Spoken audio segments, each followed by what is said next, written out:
Hello IT स्टूडेंटों, कैसे हैं आप सभी। उम्मीद कर रहा हूँ आप सभी मस्त होंगे, स्वस्थ होंगे और लेक्चर 1 देख चुके होंगे माप और मापी औजार में। ठीक है ना, माप और मापी औजार का लेक्चर 1 आप लोग बहुत अच्छा तरीका से देख चुके होंगे।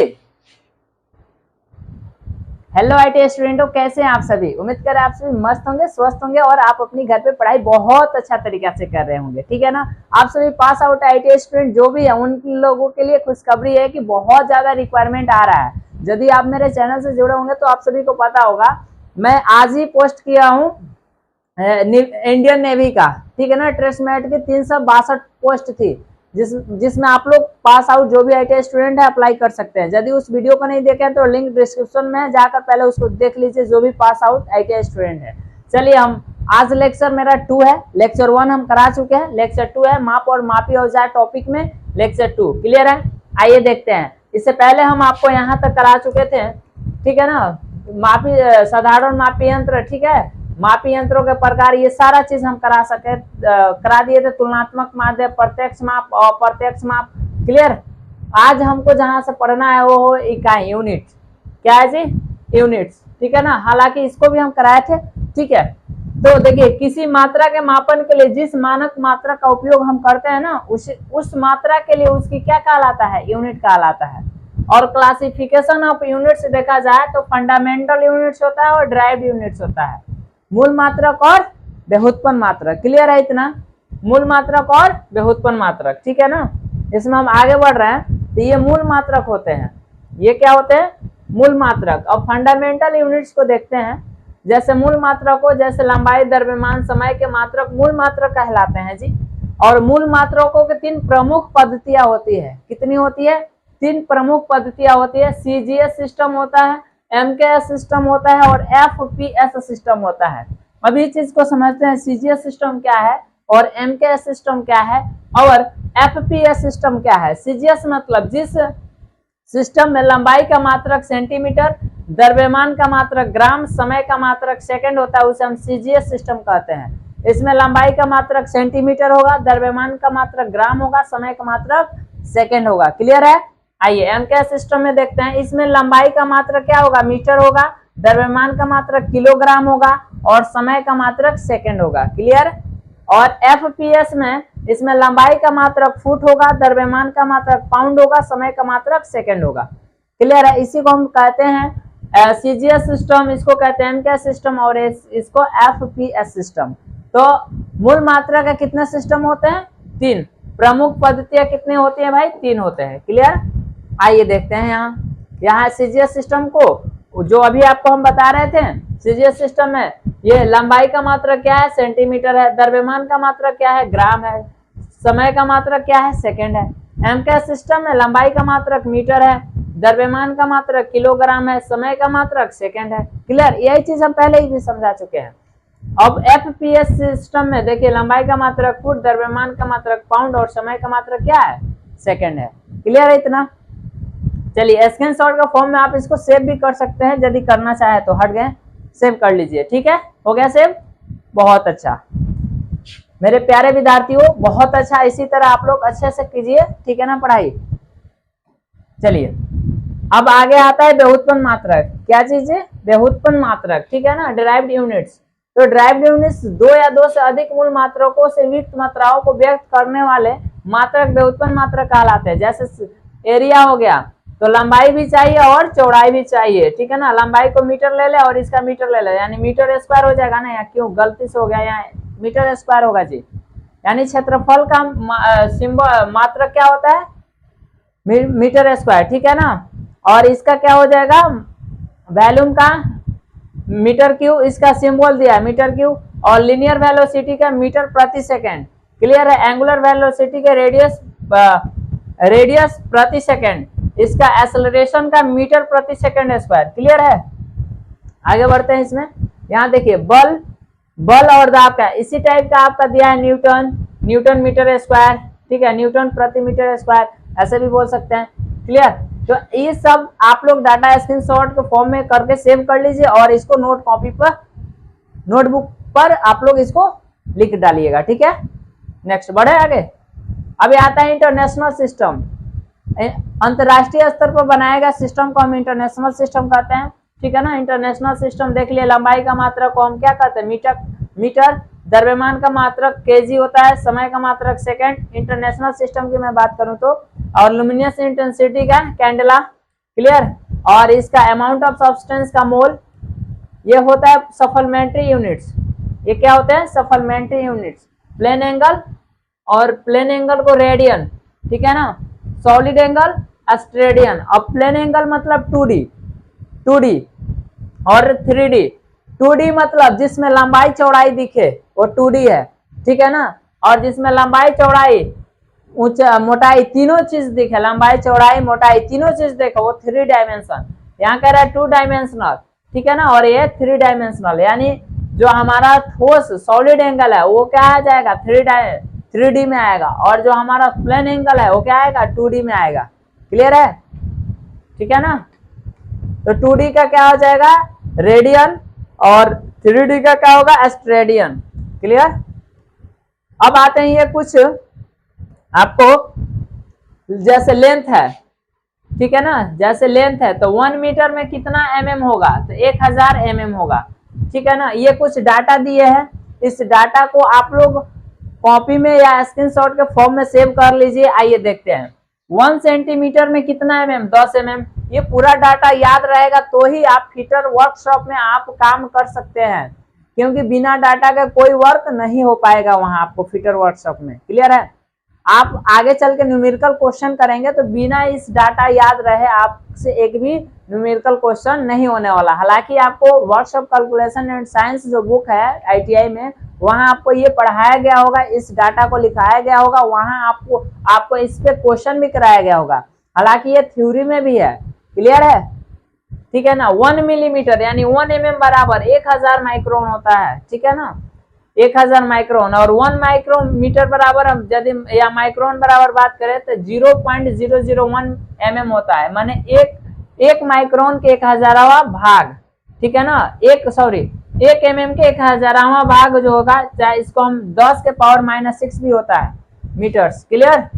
यहाँ देखिए अब 5 नंबर, 1 इंच बराबर 2.54 सेंटीमीटर। यदि हम mm में बात करें तो 25.4 mm होता है, और मीटर में बात करें तो 0.0254 मीटर, ठीक है ना। ये सारा डाटा को आप लोग सेव कर लो। 1 मीटर बराबर 39.37 इंच। क्लियर। 1 सेंटीमीटर बराबर 0.3937 इंच, ठीक है। 1 मिलीमीटर बराबर 0.03937 इंच, और 1 थाउ मतलब 1/1000 इंच बराबर 0.001 इंच। क्लियर है। ये सारा डाटा आप लोग सेव कर लो, ठीक है। अब मैट्रिक तथा ब्रिटिश पद्धतियों में संबंध, मात्रक पद्धतियों में संबंध। क्लियर। 1 फुट बराबर होता है 12 इंच। ये सब डाटा याद रखिएगा जी, आपके जनरल लाइफ में भी काम आएगा, ठीक है ना। 1 फुट बराबर 12 इंच, 1 फुट बराबर 0.3048 मीटर, और इसको सेंटीमीटर में बदलेंगे तो 30.48 सेंटीमीटर। क्लियर। 1 किलोमीटर बराबर 0.622 माइल बराबर 3281 फीट, ठीक है ना, 3281 फीट। अब वेट में आते हैं तो 1 किलोग्राम बराबर 1000 ग्राम, इसको पाउंड्स में बदलेंगे तो 2.205 पाउंड्स, ठीक है। क्लियर है इतना, यानी 450 के आसपास। जो आपका 1 पाउंड कितना का होगा, 450 के आसपास होता है, ठीक है ना। 450 कुछ ग्राम होता है, ठीक है। ये चीज होता है। अब आते हैं यहाँ आगे है 1 क्विंटल बराबर 1000 किलोग्राम, 100 किलोग्राम बराबर 1 क्विंटल, ठीक है ना। और 1 टन बराबर, यानी मैट्रिक में बात करें तो 1000 किलोग्राम, ठीक है ना। 10 क्विंटल बराबर 1 मैट्रिक टन। 1 यहाँ लिखा है 1 टन बराबर 1016 किलोग्राम, ठीक है। नेक्स्ट, मैट्रिक तथा ब्रिटिश पद्धतियों में संबंध। ये मिसलेनियस में हम आते हैं। मिसलेनियस में तो देखिए, मिसलेनियस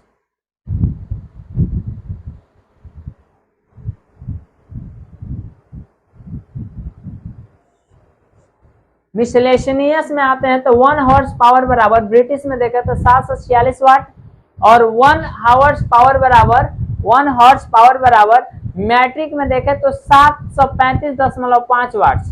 क्लियर। और इसी को किलोवाट में बदले तो 0.7355 किलोवाट। 180 डिग्री बराबर पाई रेडियन, 1 रेडियन बराबर 180 डिग्री बटा पाई। जब इसको कन्वर्ट करें डिग्री में तो 57.277 डिग्री। ठीक है। यहाँ 1 डिग्री बराबर 80 मिनट, 60 मिनट। 1 डिग्री बराबर 60 मिनट और 1 मिनट बराबर 60 सेकेंड। 1 वाट बराबर 1 न्यूटन मीटर प्रति सेकेंड। ठीक है ना। 1 गैलन बराबर 4.54 लीटर। ये बहुत इंपॉर्टेंट है, कई बार एग्जाम में आ चुका है। 4.546 लीटर। क्लियर। स्क्रीनशॉट के फॉर्म में सेव करना चाहिए तो आप करना चाह रहे हैं तो कर सकते हैं। क्लियर। आइए, ये होता है टेम्परेचर स्केल। ठीक है ना। आइए टेम्परेचर स्केल को भी समझ लेते हैं। टेम्परेचर स्केल क्या है? Degree of hotness and coldness is called temperature scale. जब हम टेम्परेचर को, गर्मी को क्या करते हैं, डिग्री में हॉटनेस को और कोल्डनेस को चेक करते हैं तो क्या कहलाता है? टेम्परेचर। देखिए यूनिट्स में डिग्री। अब डिग्री को दो टाइप में मापते हैं, फ़ारेनहाइट में और डिग्री सेल्सियस में। फ़ारेनहाइट में देख सकते हैं, फ़ारेनहाइट का सिंबल इस तरह होता है फ़ारेनहाइट का, और डिग्री सेंटीग्रेड का इस तरह का से होता है सी और यहाँ। ठीक है ना। और केल्विन में भी मापते हैं और रेमूर में भी मापते हैं, रेमूर। क्लियर। नेक्स्ट बढ़े। यहाँ केल्विन, यहाँ देखो डिग्री सेल्सियस। ठीक है ना। फ़ारेनहाइट, केल्विन और रेमूर में संबंध दिया है, ये संबंध याद रखिएगा। ठीक है ना। ये निकालने के लिए फॉर्मूला दिया गया है कि यहाँ देखो ये 0 डिग्री सेल्सियस है और यहाँ 100 डिग्री सेल्सियस है। 100 डिग्री में से 0 घटेगा तो 100 होगा ना। यहाँ 32 डिग्री फ़ारेनहाइट, 212 डिग्री फ़ारेनहाइट। इसका फॉर्मूला होता है C/0 यहाँ C-0/100। ठीक है ना। डिवाइड कर दो किससे? सब बराबर किसके होगा? F-32/180। ठीक है। इस तरह का से इसका फॉर्मूला करके चेंज करके हम इसका मान निकालते हैं। आइए आगे निकाले हैं, सारा डाटा है इसका। इस डाटा को सेव करना चाह रहे हैं तो कर लीजिए इसको। ठीक है ना। आइए यहाँ सारा डाटा है। इसको हम इसलिए बढ़ रहे हैं क्योंकि इसको हम विशेष तरीका से ऑफलाइन क्लास में कराएंगे। ठीक है। आप सभी स्टूडेंटों को, और जो मेरे से मतलब ऑनलाइन ही पढ़ना चाहते हैं तो फिर मेरा ऐप आ रहा है, उस पर हम डीपली इस पर चलेंगे। ठीक है ना। डीपली हम चलेंगे ऐप पर, हम आप लोगों को हर तरीका से समझाने की कोशिश करेंगे। क्लियर। यहाँ देखिए C/5 F-32/9। ठीक है ना। F-32/9। अब इसमें हम रिलेशन निकालना है तो C/5 बराबर F-32/9। क्लियर। यहाँ से इस तरह आप बैठा कर यहाँ C का मान, F का मान निकाल सकते हैं। ठीक है ना। ये तिरछा तिरछी गुणा हो जाएगा, तिरछा तिरछी हो जाएगा ना जी गुणा।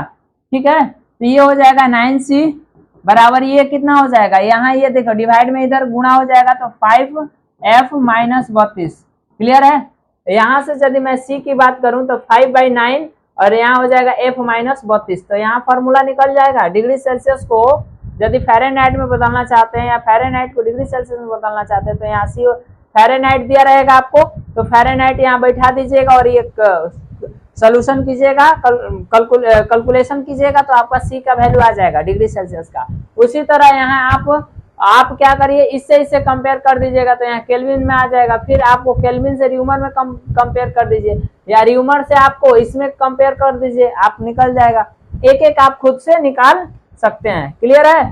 तो आई होप ये समझ में आ गया होगा। ठीक है ना। और यहाँ से आप लोगों को पढ़ाएंगे एकदम विस्तृत रूप से।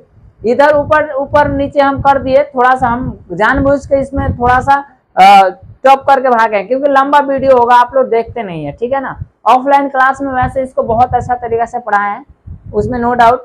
ठीक है ना। अभी मेरे पास जितना भी स्टूडेंट जुड़े हैं मेरे ITI वाले ही जुड़े हैं, लेकिन ठीक है आप लोग भी जुड़िए, जो मेरे ITI से नहीं बिलोंग करते वो लोग भी जुड़िए। आप लोग मेरे ऐप पर पढ़िए, फ्री में पढ़ाएंगे, ऐप पर कोई पैसा नहीं लगेगा। क्लियर। तो ऐप के माध्यम से आप लोगों को बहुत अच्छा तरीका से समझाएंगे। क्लियर। अभी मेरा ऐप पेंडिंग में आया नहीं है, 1 मंथ के अंदर आने वाला है। ठीक है। चलिए ये मानक ST रूल कल हम पढ़ेंगे लेक्चर 3 में। क्लियर। जय हिंद। मिलेंगे फिर किसी नेक्स्ट वीडियो में, तब तक के लिए गुड नाइट सभी को। Good night.